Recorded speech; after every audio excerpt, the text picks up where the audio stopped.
Friday,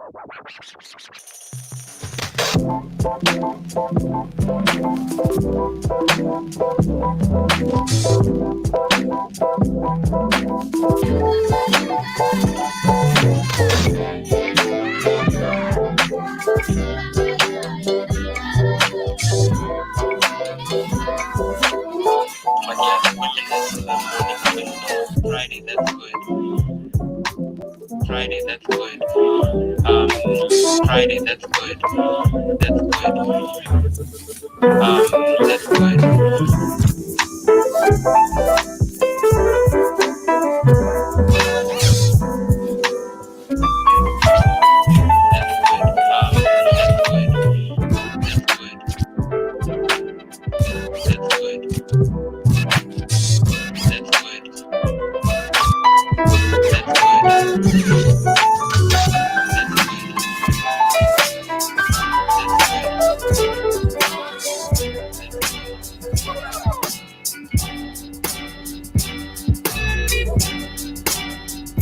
They told me put my hands up behind my head.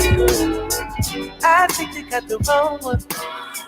I'm sick and tired of running. I've been searching for the love one. I've been looking for the love, and they told me if I move, they gon' shoot me dead. But I think I'm about to go to run. I've been waiting on the summer. So looking back and wondering how we put to keep under. They told me put my hands up behind my head. I think they got the wrong one. I'm sick and tired of running. I've been searching for the love one. I've been looking for the love, and they told me if I move, they gon' shoot me dead. But I think I'm about to go to run. I've been waiting on the summer. So looking back and wondering how we put to keep under. They told me put my hands up behind my head.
Peace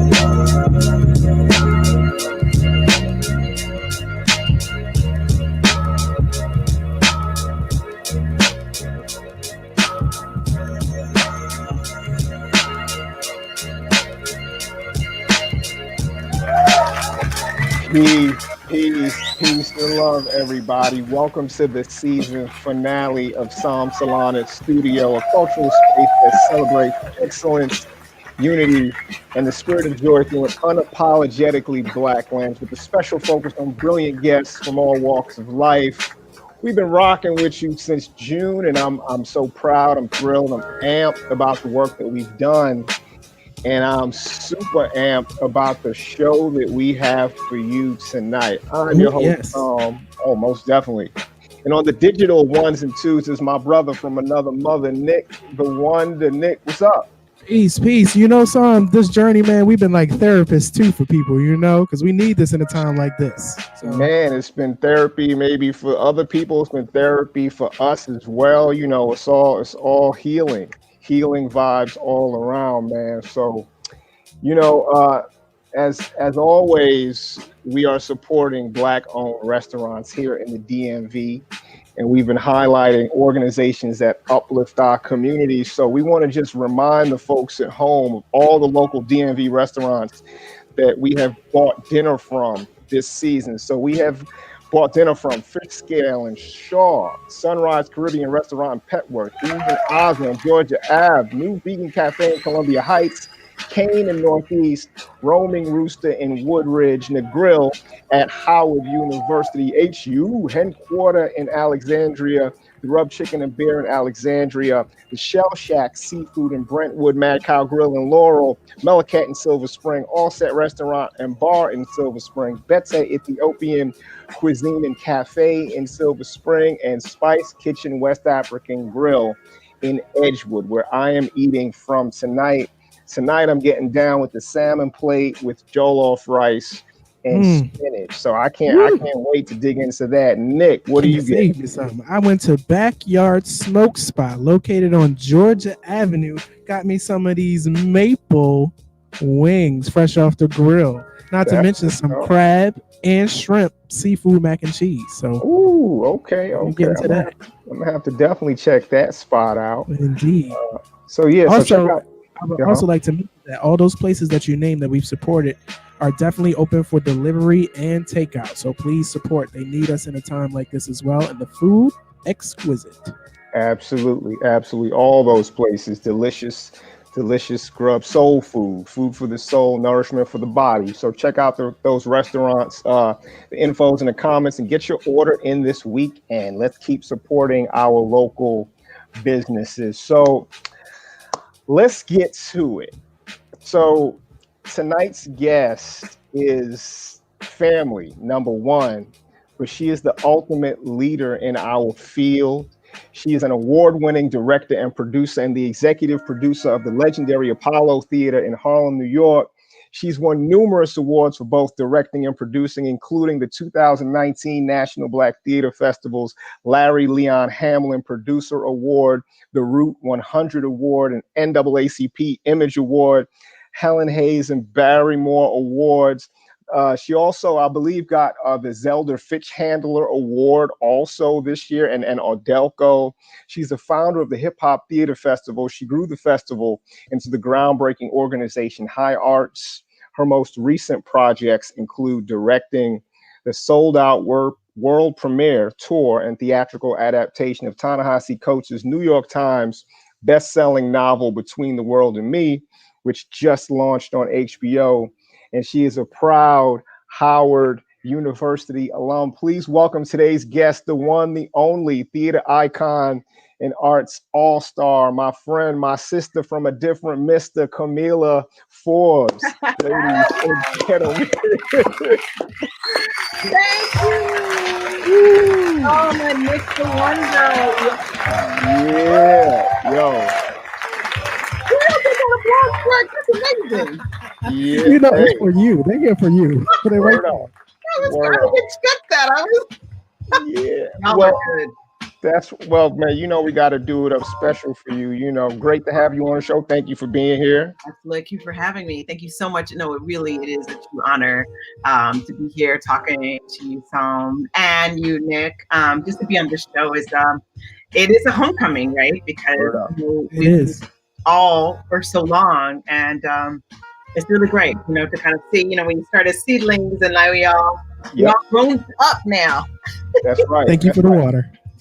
For real. And I guess if one thing that this pandemic has done, it's enabled us to connect with folks over long distances, because if we were live, we wouldn't have been able to bring you down to studio, or maybe we would have been able to bring you down to studio. I don't know. Yeah, of course I would have come down to DC. Come on, that's a hop, skip, and a jump. That's right. That's right. So it doesn't matter. Nothing. That ain't nothing. Pandemic or not, pandemic or not, I still would have been there. But I agree. I mean, it's like it took me 5 seconds to show up, right? You just click. Here you are. Absolutely. So before we get into our conversation, I want us to go ahead and do a mental health drink break. You know what I'm saying? So I want everybody at home to go ahead and join us for this drink. Grab your alcoholic or non-alcoholic drink. You know what I'm saying? And we're gonna toast up tonight, Kamilah, to those who came before us and those whose shoulders we stand on. We're gonna toast up to the ancestors tonight. You know what I'm saying? So cheers and ashe. Ashe to that. Yeah. Burn up. All right. So yeah, let's get this convo started. So as we're chatting with Kamilah, folks at home, we hope you get inspired to know more. So please submit your questions in the chat on Facebook or YouTube, and we'll answer a few of them at the end of the program. So Kamilah, you're also eating dinner from a Black-owned restaurant. Can you tell us where you're eating from tonight? It's one of my faves, Boulevard Bistro in Harlem on Frederick. Oh, good. You got the address, 2149 Frederick Douglass. I was just about to say 116. It's Black-owned restaurant. We love to go there and support their business and continually support their business, especially through this time during COVID. They do deliver and pick up. Absolutely. So go ahead if you're in get your shrimp and grits, get your fried chicken, and the biscuits with the peach butter. Okay. Peach honey butter.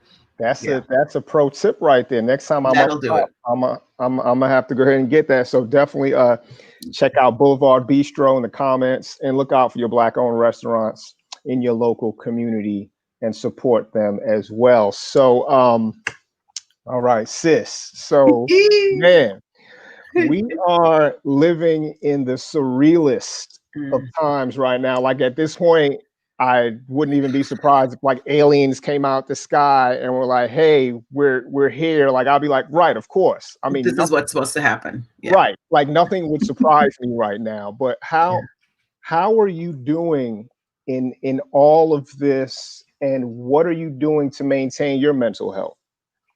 Ooh, it has been hard, right? Because not only working from home, I was talking to somebody earlier, and I felt like during this time period, I've been just about survival, right? Whether it's literally physical survival, my family survival, literally making sure that we all stay alive. And that's a lot of weight and a lot of pressure, as that is my goal for the day. You know what I mean? Like that's pretty heavy. So, and then survival of my own institution, right? Like performing arts centers have gotten hit incredibly hard. You know, we saw the future of our institution, at least even us at the Apollo, our fiscal model crumble within 2 days. Right. 2 days, gone. You know, and so because we rely on ticketed revenue, thank God for, our contributed revenue, which has really been able to keep us afloat, but it has been all about the survival. So what I would say, to answer your question, long-winded, what do I personally do? I think it's really, I try to take time for myself, and it's hard, but I gotta schedule it in. So whether that is like unplug on Friday completely, And there's nothing that's happening. I'm not looking at a screen. I'm not looking at a phone for the next, 3 days until I have to come back and jump back in the race. And the other side of it, honestly, is making work. Being in a creative space over the last couple months of being able to work on Between the World and Me, the film really saved me. I'll be honest. Like I realized how much making work allows me to not thrive mentally, physically, balance, just being in that creative space, that bubble. As we like to say, and it's not really a bubble. It's, you're thriving. You're in the realm of possibility. While we were in the midst in a mode where possibility seemed so far away, when we were just at survival, like regular life was all about survival, but this creative space is a realm of possibility, and that really helps balance and center me. That's what's up. That's what's up. I heard somebody say the other day, surviving is the new thriving. You know what I'm saying? Just being able to just stay afloat right now is a huge success. And if you're able to create in that, then man, that's that next level of it. But right now I want to pull up a photo, throwback, if you will. And so this is a now historic photo. Can you tell us about this photo and tell us what do you think about when you look at this joint, yo? We were just a little bit younger. Oh my God. I'm like, what rap group were we all in? This is like Arrested Development, Diggable Planets. Like, and what am I doing with my hand? And what is that? What is that? Chilling, yo. I guess someone, oh my gosh. But wow, looking at that, and look at you, Song. Yeah, yo, back when I had the Nazi dreadlocks. Yes, the Nazi dreads, and then Jabari and LaQuise. And LaQuise and Nakia Brown, and of course, Chad. And of course, Chad. Absolutely. Right in the center where he should be. Yep. And this is a historic pick because this was from an episode or part of the Source magazine, right? Yes. When they did a feature on hip hop theater. That's right. This was like probably the first really sort of national exposure and light that hip hop theater got. And, it was in that issue. So this was like right as, way before all, a lot of things. Before Hamilton. Before Hamilton, for sure. And it was certainly a golden era. I would say. Then, for sure. So in terms of hip hop theater, you're one of the chief. You were and you are one of the chief architects and codifiers of hip hop theater as a movement and as an art form. You even had a hip hop group back in the day, Shy Garden. Shout out Shy Garden, Meredith. Where you at? Shout out to Meredith. Right? Can you talk about how you got introduced to hip hop? Ooh, let's take it back. It's interesting, right? Like when I think about how I got introduced to it, right? It was always around me. I remember middle school writing my first rhyme. Like I still remember it today, the first rhyme. And I think about, and it was clearly a bite. Everyone's early verses are a bite off of somebody else's, right? Can you spit it for us? I could do it. Do it. BLACK, yeah, that's my color. Just take a look at me and you'll see one black mind that is gonna be bigger and better than any other if you let her. some say no, but some try to stop me. But in their minds, they can't even top me. A mind, yeah, a terrible thing to waste. The way you keep it is you always take a taste out of learning and keep your mind fresh, because you know that you ain't. And then I kept going on and on. I mean, you can see the influences. You're like, yo, but fighting all of you. I'm bugging right now, because even then you're talking about like mind power, and my mind is big and brolic. And that's my power. So to me, that's kind of dope and deep at the same time. But that's hip hop, right? Like it was, and to find that culture that allowed you to talk about yourself in a bigger version than you could even imagine was amazing. As a young Black girl in 7th grade who was awkward, who was nervous about herself, who was, trying to fit in and not knowing quite where. And then you buck up on this culture that's like, I'm the best, I'm the baddest, I'm this, I'm that. Like, yeah, I want that. So, I mean, that's what I could, if I could point to the time, it would have been middle school. And then high school was just, it was a definer of Black culture. And how do I define my Blackness? And how do I define my voice? And it's still so much confidence, like, and for, at a time when you're just so uncertain about yourself as a kid, finding that culture was liberation to me. So you found that culture and you felt liberated. And then when did you have the idea or the impulse and urge to then meld to wed hip hop and theater? Well, that's when we were at Howard, son. Word up. Word up. We were at Howard, and but was it before that? Like, was that when you first said this is, was that when the idea struck you like a lightning bolt? So before that, you weren't even thinking about like.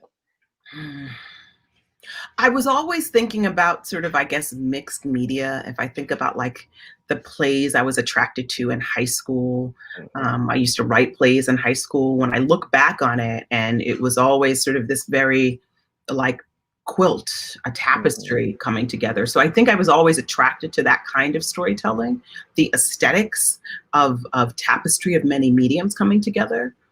So I think that was always a part of me. And then, further really at Howard, really being able to further explore hip hop culture, learning a lot more about theater, getting introduced to new theatrical forms that pushed the medium, that pushed form, that redefined form, meeting artists like Idris Ackamore, and Cultural Odyssey on the West Coast. Sybil Roberts, who was our professor at Howard, really shout out to Sybil, opened up the idea of ritual theater.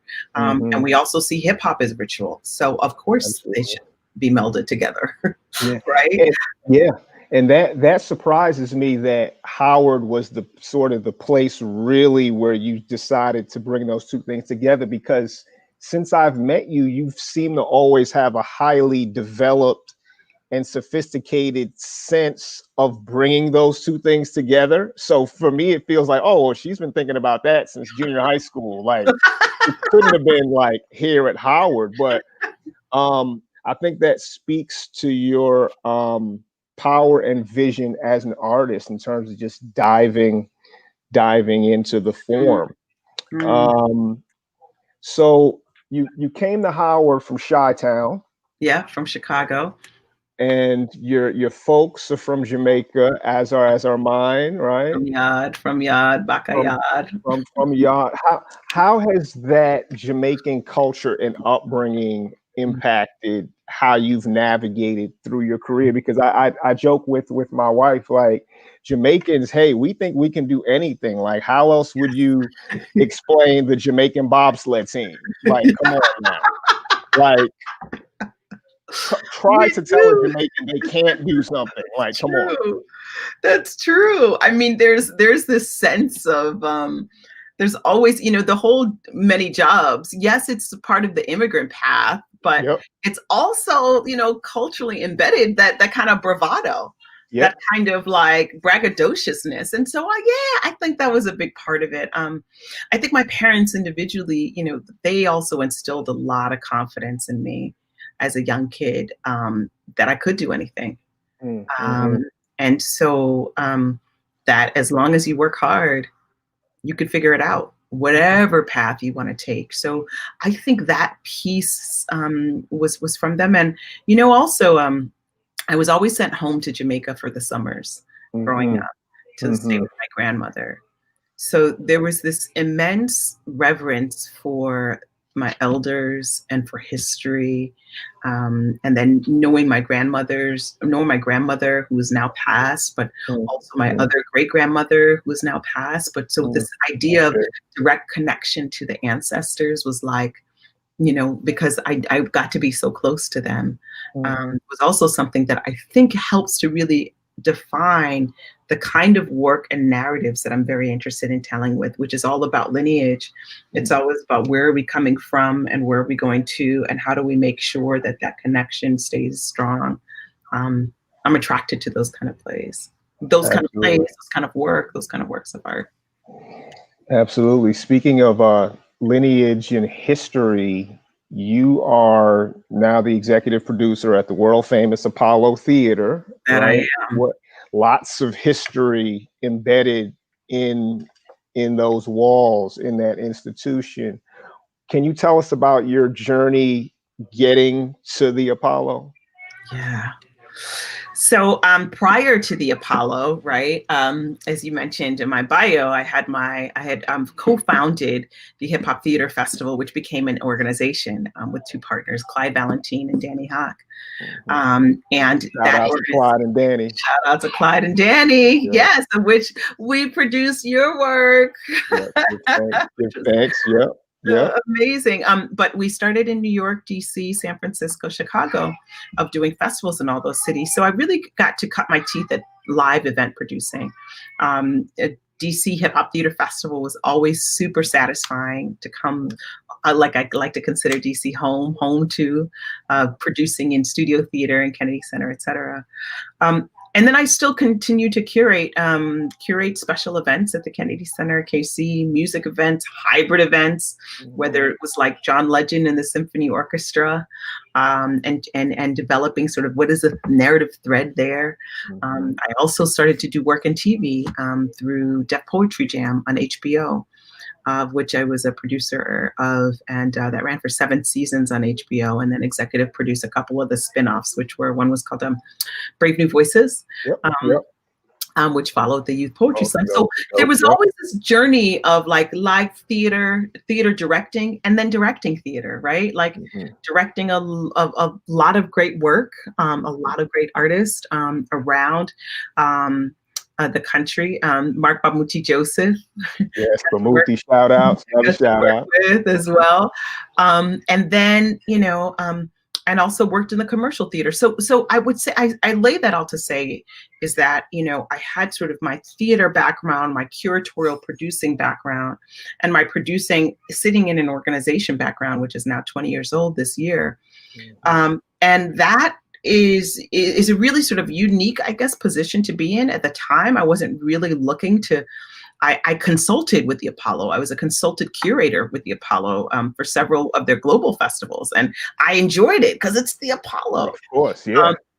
So when we started this conversation about this new role and I started interviewing, I was really intimidated because it's the Apollo, right? But the more I started to step back, it's like, wait a second, but all of your hands are in so many different pots and roles, and it all encompasses this umbrella of Black culture. So it only kind of makes sense. So that kind of, that's really sort of how the roads all led to the Apollo. And that was in 2016 when I started as executive producer there. Word up. Well, can't think of a better person to be, helming that organization, and it was an inspired choice, and it makes absolute and perfect sense. So, well, shout out to my boss, Janelle Procope. Word up. Smart person. That's right. Yeah. So let's shift gears a little bit. We lost a brother earlier this year. Sure did. And it's like, it's still, I mean, we're all still grappling with Chad's loss, Chad Boseman's loss. But you had a very special relationship with him. All of us in the tribe were close to him and had our own kind of cool personal relationships with him. But it was pretty clear that y'all had a different kind of spiritual friendship and bond. And even before Chad was famous, I mean, he was like that same dude who folks see in, Black Panther. That's who he was, like, from back in the day. Totally. Can you talk a little bit about your friendship and relationship with this brother Chad, and what, in your opinion, made him so special? So I consider Chad family. Called him my brother. And I don't mince words with that. Like, he was truly my brother. We moved to New York together. We co-wrote the play that you choreographed, Rhyme Deferred. Yep. So our creative collaboration really started early, and he started that, and we always found opportunities to really, build together. So we found our voices as artists together, as people, as adults. I've known him since I was 17 years old. So we really grew up together. We had an opportunity to move to New York because our play was Rhyme Deferred was optioned into a film, but the filmmakers didn't have money to pay us, but they owned an apartment building. So they said, look, we'll give you the first year rent free. Wow. And so that's how we moved from DC to New York. That's a sweet deal. In a brownstone in Brooklyn, rent free for a whole year for like 2 young kids. Come on. That was, and then we lived several years together in New York. So yeah, we were really close. And I still believe we're still really close, Absolutely. What made him so special is that he, I remember when we were supposed to be writing the script. I knew I did not have the discipline for playwriting, which is why I got out of that business real quick. Because when we shared our apartment together, he would stay up till 3 a.m. He would come knock on my door like, Cam, we got to write. Come on. And I would be like, yo, I'm asleep. I'm tired. Knowing we were supposed to start writing at 9, but I was like, and I would just watch him for hours writing and trying to get a scene right. And I would see that same kind of determination in his acting. When he was engrossed in a role, it took all of him, like physically, spiritually, all of him. I remember when he was doing Jackie Robinson, I had come out to LA. Open up his trunk. This was months before they were shooting. I mean, months. I think he'd just been casted, and he had the baseball bat. He had a baseball bat and gloves and whatever. I was like, oh wow, what is it? Why do you have and really, I'm like, why do you have a baseball bat in your trunk? Right. Like, this is like, I'm a little concerned. But it was all about, like, he was like, no, I got to get it right. I got to get it right. He would dive in. His spirit, his mind, body, and soul into every room he walked into every project. If he said he was going to show up, he was absolutely going to show up. Like, it took every fiber of his being. If he wasn't going to show, he literally would just not show. He would say, I'm not going to do it, because I realize now it's because it took so much out of him. He knew that he was going to pour all of this into it. And, I admired that so much. I admire, and I still do, and I think that's what made him special. Black Panther was all Chad, it was all about the ancestors' worship. It was all about, remember Hieroglyphic Graffiti, his play. Yep. So thinking about martial arts and how Black Panther, and I remember seeing this, I was like, oh my God, this is you. I had no concept of any comics. I didn't watch comics. And, and Ta-Nehisi wrote the comic Black Panther. I have it right up behind me right here. Word up. Shout out to Ta-Nehisi. But to see those worlds combine, like, as an actor, working on, with a story that was diasporic based. Like, I remember that time you went to Ghana to work with one of our professors and how much that meant to him. And it was just all him. And I know how much even just that took a lot out of him. Everything he touched. And that's what made him so special. Yeah. He really showed up. That's beautiful. Thank you for sharing that. And I'd add too that Chad also was supremely conscious, supremely charismatic, and his confidence was supreme. And actually, I think that's sort of why y'all kind of gravitated to each other too, because you also had that at a young age. I mean, because you were leading this band of hip hop kids, and mostly, like a lot of dudes too, like heads, you know what I'm saying? And did it with like, grace and style and just with, groundedness. So I think that confidence is something that you both certainly shared. Another person with confidence, Ta-Nehisi Coates, who we also went to school with at HU. So, I mean, how did this project, Between the World and Me, how did it become a play? And then how did it go from the stage to the beautiful film on HBO, which I see like the DNA of your hip hop theater work all over that. Like it's raw yet refined. It's collage-like yet coherent, culturally specific yet universal. Like how did all of that come together? So, Will Ta-Nehisi wrote one of the most brilliant books of our generation. Man. Like, it started there. It was, that's where it started. And, I make theater. So it was, I'm reading the book was like, I read, when I read, I think in terms of performance. I think in terms of visual and audible and, body storytelling. And so that's as I was reading, that's what I was feeling. That's what was bubbling up inside of me. And it started there. It started with his words. It started with him. It started with me asking him if this was even, if I could do something like that, if I could collaborate with his words like that.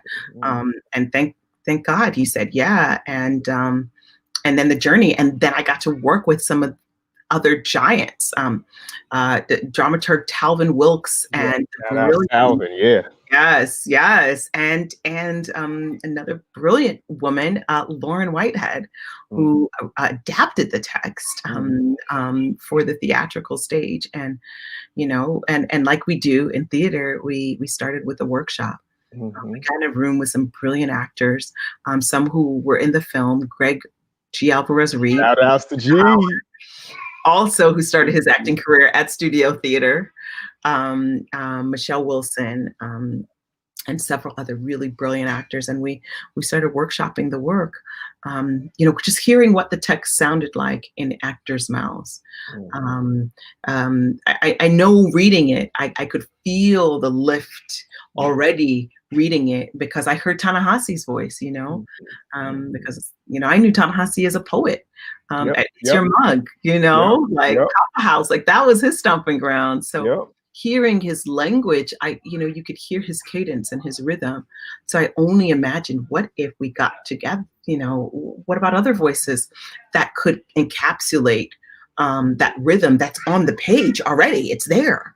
What would that sound like? What would that feel like? And so that was the first kernel of where it started. Word up. And then, so you did the HBO film, which is brilliant. Make sure you see that at home. If you haven't checked that out, definitely check that one out.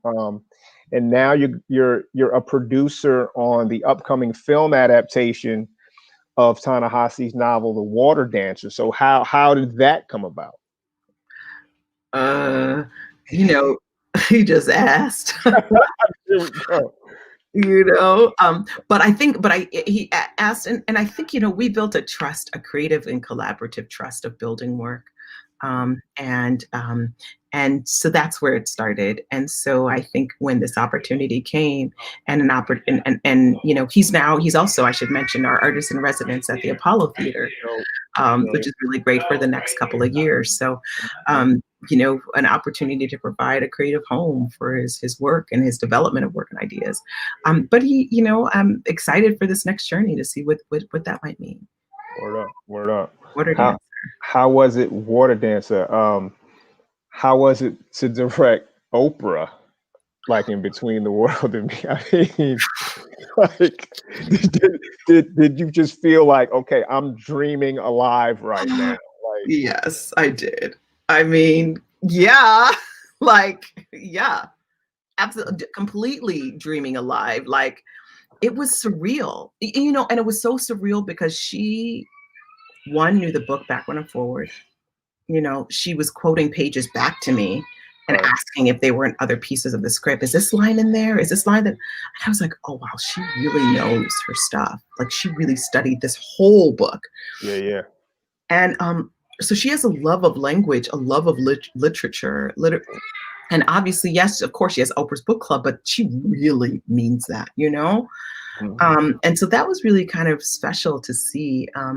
And then working with her, I mean, I would be lying to say I wasn't intimidated, until, but, at the end of the day, we have a job to do. I'm a director. She's an actor, and she was literally like, okay, let's go, know? And so it's like, all right, here are my notes. Yep. Word up. That's dope. Yeah, it was great. And she was perfect because I think the moment in the film and the language was a monologue entitled "It Had to Be Blood, a Folklore," was really about it was a folklore. And so we needed a voice that was larger than life. And you don't get much larger than Oprah. The second you hear the first couple lines, you're kind of transported. 100%.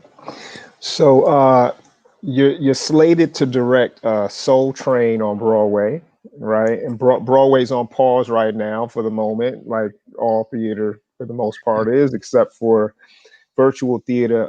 But can you talk a little bit about that project and how you got involved with that, and like what it means to then be involved with a project like that, Soul Train? I mean, how iconic can you get? You know what I mean? It's so beautiful. So the book is being written by my very good friend Dominique Morceau, choreography by Camille Brown. So he's our team I absolutely love. I feel like I only like working with people I love. Word up. So it was an amazing opportunity to, and we'll have a journey ahead of us to really build and develop again another iconic, bring to life a very iconic Black cultural space, which was Soul Train. So I'm excited for the journey. Word up. Yeah, Word up. Excited for the journey. So. Yes, indeed. So you've worked with heavy hitters like Stan Lathan and Kenny Leon. Can you talk about any lessons that you've learned from those particular artists? Yeah. Because those are two like living legends. Totally. You know what I mean? So Stan, I got to work with him because he was obviously the executive producer and director on Def Poetry Jam. And I remember when, and arguably one of the first Black person or man and person in general to direct in Hollywood in general, right? Mm-hmm. Like we're talking, and this was in the 70s. So to think about like, oh my God, he's the first, and we're, this is like late 60s, early 70s, but yeah. Mm-hmm. And so one thing I really learned from Stan is he would explicitly start production meetings by saying, so this is a Black show. And he would just come out and say it. We'd look around the table and see the stage managers, Black stage managers, production designers, lighting designers, which that was my first television experience. So I didn't know any different. I didn't know how rare that was. I didn't know, because I was very new to this world. And I didn't know that assertion that he would open every production meeting, that claiming of space, and how intentional that was and grounding that was for everyone, was really powerful. So intentionality is something I learned from him. And yes, the skill sets of directing and watching him work for sure. But I think that intentionality, and in regards to also Kenny, I think working as a director, he's always aware, not only as a director, what's happening on stage, but also what's happening on stage. So I like to say he directs like a producer. He's constantly aware at any point in time. He will be, but when you think he's just tunnel vision of what's here, like he's working at multiple levels, and how important that is of really taking control of the narrative on many levels. Word up. So in intentionality and being aware of your space, of your world, basically. Your world, you know what I mean? All times. Yeah. Word up. Word up. Do you have any words of wisdom for artists, young artists especially? Like, I'm wrapping up a course on hip hop theater at Bowie State University, and I was actually working with some students at Howard University through studio. So I'm still working with these young folks, and this next generation. We got some snipers, like we have some warriors who are coming as well. So I feel very emboldened and optimistic. But do you have any words of wisdom for these young artists who are coming up and who are creating in this pandemic era? One thing I would say, and I don't even know if I even need to say this for Gen Z, but like, don't wait for permission. And I don't even need to say that for Gen Z because I'm watching, right? Word up. I'm probably saying that for myself, but don't wait for permission. Build it. Do your work, create. If you've got an idea and it's all off the wall and you just you don't wait for permission for someone to say it's okay and it's great, because more than likely they will never say that. You will never get that. Word up. You've just got to build it. You've just got to build it. You've got to trust your gut. You've got to trust your instinct. You've got to trust your voice, because there's no other voice like yours. There's literally no other voice like yours. And that's what makes it unique. So build it, trust. Those are the two things. I love it. I hope y'all are listening, because Camille is dropping jewels on you. You know what I'm saying? Wow, this was dope. We're gonna move on to our top 5 section of the conversation, and we're gonna bring back in Nick the Wonder so we can get some tunes. You know what I'm saying? So, in honor of the hip hop tradition of naming your top 5 MCs, we're gonna flip it as we do, of course. And Camille's gonna give us her top 5 theater productions. Wow. All right, 5. Okay. So I have, and this is selfishly is one I directed, but Sunset Baby by Dominique Morisseau. Word Becomes Flesh, Mark Bamuthi Joseph. Classic. Your version and the one you directed, the production you directed, Fire. I'm gonna say Free Juju B, because it opened me up to multi-character but multi-genre mixing and bending. I still have that emblazed in my mind. Metamorphosis, Mary Zimmerman. Another classic. Use of Faith, and Katori Hall, Blood Quilt. Those are my top 5. Fire. All fire, man. I'm like honored and humbled to be included, yo. Yes, of course. Come on now. You're the original. Give thanks. But so now we are at the part of our show where we're gonna take some questions from the audience. So we have a few questions for you, Camille. All right, all right. Um, what were some of your biggest influences from your early career, from early in your career until now? Biggest influences. Mm-hmm. It's funny, I didn't think about this, but George C. Wolfe and Tazaki Shange's work. Sure. When I think about aesthetics and the mixture of aesthetics, what Intozaki did with spoken word and theater and performance and dance. Yep. And obviously, when I think about George and Colored Museum was just a seminal piece of work that, mixed mediums and forms and styles of storytelling from monologue to monologue that I was like, oh, wait, we can do this? Like that I think has been a consistent influences. Word up. And musical and music. For sure.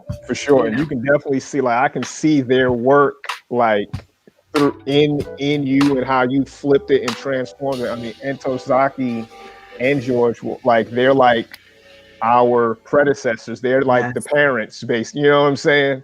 Yes. Definitely standing on their shoulders. Another question from our audience: what are the biggest changes between the play and the film version of Between the World and Me that you felt were important to you as a director for our current cultural moment? Ooh, okay. Good one. So I think one of the biggest changes I can say is that we originally produced the play in 2018. And I remember opening night at the Apollo, and there was a moment in which we had bars in which 16 bars, and it was Common and Black Thought. And I asked them, I said, look, we're going to rehearse these 16 bars, et cetera, et cetera. Jason Moran, he's going to play, whatever. Right. So it's just, and we had rehearsed a section, and what Common did was a verse from basically Black America again. But that day, earlier that week, Stephon Clark was killed and murdered by police. I remember he remixed that moment and he said, let me wheel that back, because in Black America again, he had wrote Trayvon Martin, will never be a man again. And he literally, hip hop, pause the music. He said, let me start that over, and flipped it to Stephon Clark. And in that moment, I just remember the audience like there was something so profound, but also so devastating about that, that wow. 2018, Trayvon Martin had happened 4 years earlier. And here we are, Stephon Clark happened that week. So the change, that's a long-winded way of saying that the biggest change is one of the text changes was really about inclusion of Breonna Taylor's story. Inclusion of Breonna Taylor's mother's voice, her narrative into the film. Because that importance of, this is an urgent film. This is not something about analyzing the past. This is actually a commentary of now and a call to action. So in order to do that, we needed to speak about what was happening now. So that's, I think, the biggest sort of shift, I would say, from the play to the film. And then textually, right, approach. With the film, we have now been almost going on a year, come March, of when we've not had contact with people, physical contact with people, in probably one of the most devastating years for our planet, in which we need each other to be close. So one of the approaches of the film was really all about how can we make sure to be as close as possible. I want you to feel the reader, the actor, the activist, the leader on the others, whoever's on the other side of the screen as much as possible. Just like Nick the Wonder. Exactly like that. That's exactly. Because, we're at a point where we need to feel close to people. We need to feel like we can build, we can heal together. So that was a big, I think, stylistic change where, and also it's you leaning into the media film, but I also thought, we could have shot it differently. We could have gone wide shots. I could have, we could have shown the room, but no, it was important that we're right here in this frame. So that was a big difference, and I think responsive to now. Probably those would be the two, I think, biggest. Well, that sense of intimacy certainly translated, and that spirit of healing was just totally on point. So we have one more question for you. So who are some artists who you really hope to collaborate with in the next few years? I mean, you've collaborated with, heavy hitters, you know what I'm saying? But who are the ones who you haven't yet where you're like, yes? I mean, we haven't done anything like that. Well, y'all hear that? We're gonna make it happen. I'm just saying. Yes. I'm gonna throw it out there. I'm gonna see what sticks. I'm gonna just throw it out there. I'm ready. Hey, would love to. And I heard somebody need beats. I mean, listen, Nick. Obviously, yeah. Word up. So right here. Word up. I give thanks. Hey, y'all heard it right here. Oh, my light just went out, but that's okay. I'm right here. It's all good. It's all good. Well, your light is very bright, Camille. Oh, my light shines bright. Look, that's the first. Shining eternal. So, Kamilah, all we want to say is thank you. Thank you for blessing us with your light. Thank you for being truly a vision. And thank you for just being a real one who is connected to the past and who is also taking us roaring into the future. Kamilah Forbes, ladies and gentlemen. Word up. Wow, what a fun conversation.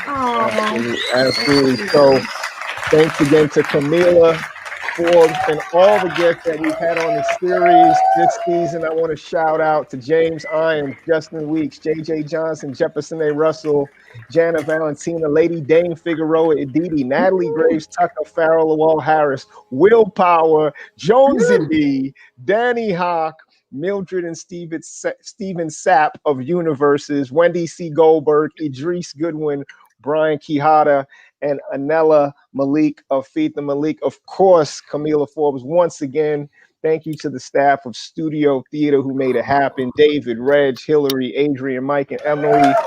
Thank you to one of the original forces behind the series, Aurelia Cooney. Thank you to the Doris Duke Charitable Foundation, Building for the Demand for the Art Grant for supporting the work. Thank you to HowlRound TV for streaming us.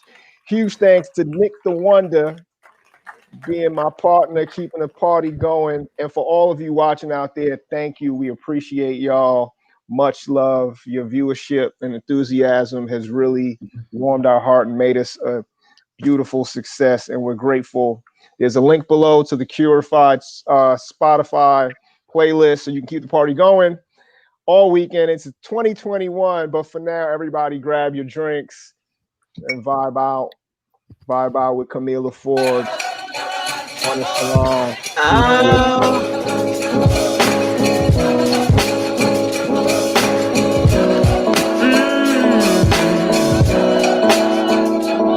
This one's for the family and friends, the ones that show love to us again and again. Never asking questions like, man, what do you do? But always in the corner shouting, baby, do you? This one's for those that knew from the start the elements we have couldn't be found on our physics chart. Now we're wondering, man, how did we get here? It's cause we are who we say we are. Hello, darlings. Looks like we have a party. Everybody feeling like the baseline party. Everybody chilling up my body. Spreading love all up. Please start. I think it's Cathy to be left out lobbies. Smiling vibes all around that top. You Scotty. Everybody chilling up my body. Spreading love all around. We love.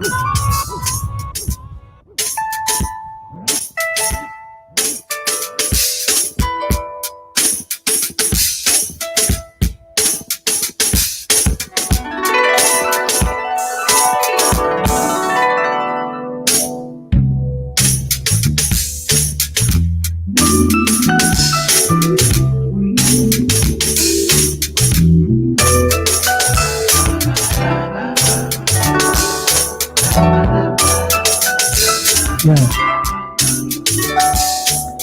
Check it. Once again, thanks for checking out Psalm Salons. Every day, new shows, episodes, we drop bombs. Make sure you go to studiotheater.com. Set off your alarm and notifications. We got more productions coming to your nation and your station. Just keep your internet on lock. Psalm Salons at Studio 2020, making it hot. Nick the Wonder, peace.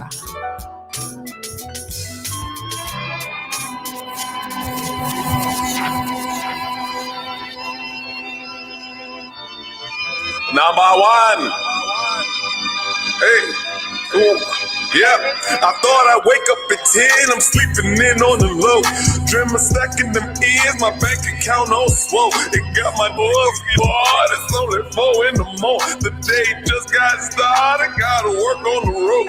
Dream felt so good, something soft on my thigh, caressing all on the wood. It's oh so right, she flicked me onto my back with that morning delight. I say, you hungry little baby? Then she go downside, cause when she hungry for more, I make omelets, I make omelets, I make omelets, baby. When she want that food, I make omelets, I make omelets, I make omelets, baby. Start that day off right. I make omelets, I make omelets, I make omelets, baby. Get your feeling, girl. I make omelets, I make omelets, I make omelets, baby. I got that breakfast, girl, most important meal of the day. I got that sausage, girl, put the hash brown hard on your plate. Now bring that ass right back. Baby, put them cakes right here. I got them jacks slap stack. Ain't nobody playing around here. I got that oven preheat. I'm just stirring up the muffin. Her legs stuck as I eat it, and even whipped out the stuffing. Early morning cut a cuffin. Talking burn the early loving. Most niggas go to work, and ain't nothing. What's your problem? Ain't you hungry? Ain't you hungry? And she say, what's your problem?